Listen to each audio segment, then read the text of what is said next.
Hello everyone and welcome on this Clemoniak's Basics.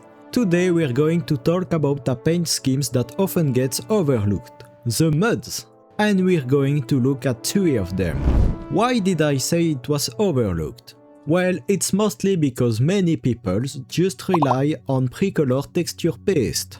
In such case, the texture you use becomes one of the main parts of your MUD scheme. But sometimes, whether you prefer using sand, pre-texture base or your building terrain pieces, you'd start with a textured surface that just need a simple paint job to look like mud. So with that, let's paint. For today's video, I have prepared some texture paste samples.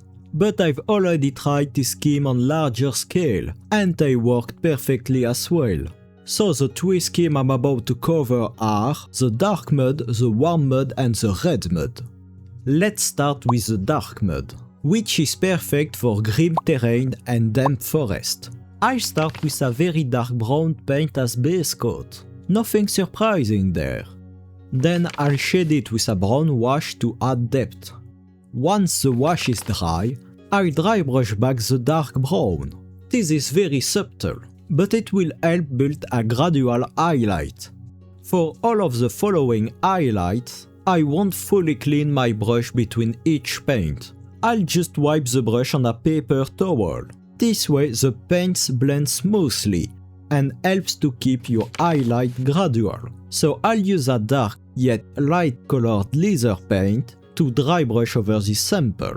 I'm applying this dry brush in 2 pieces, going lighter each time.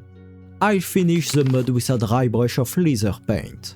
I'll brush it very lightly, just to catch the highest part of the textures.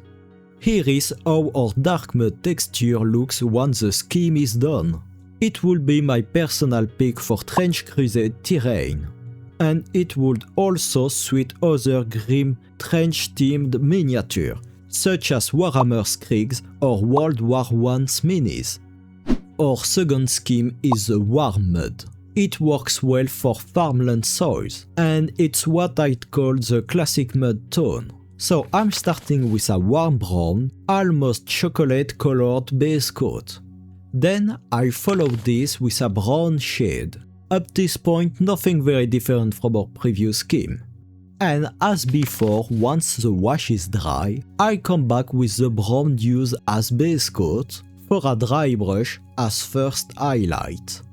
Now I dry brush a peanut color paint as second highlight. As always, I don't fully clean my brush between steps, which helps create a smooth gradient, and I do this dry brush in 2 pieces. The last dry brush for this scheme is a deep sand color, applied very lightly, so it only catches the highest relief.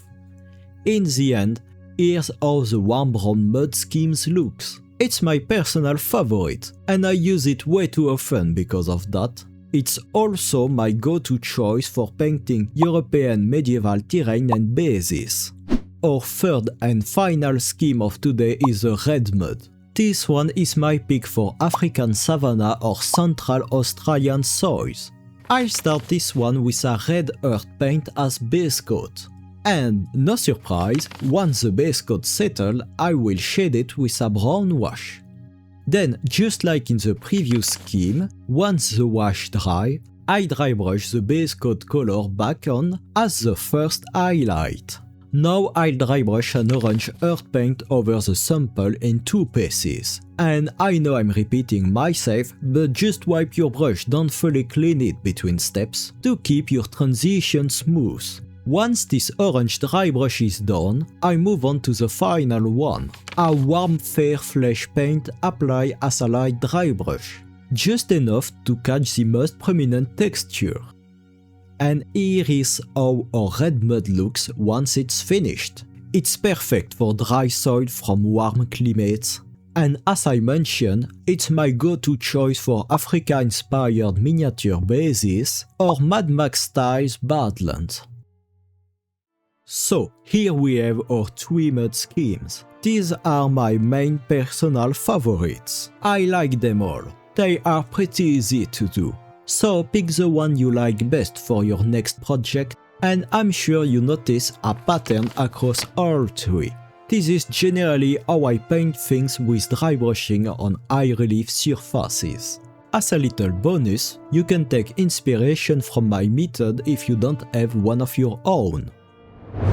Thanks a lot for watching this Clemoniak's Basics, and if you enjoyed the video, don't forget to give it a like. Also, feel free to drop a comment under it. Alright, farewell everyone, it was Clemoniak and I see you next time.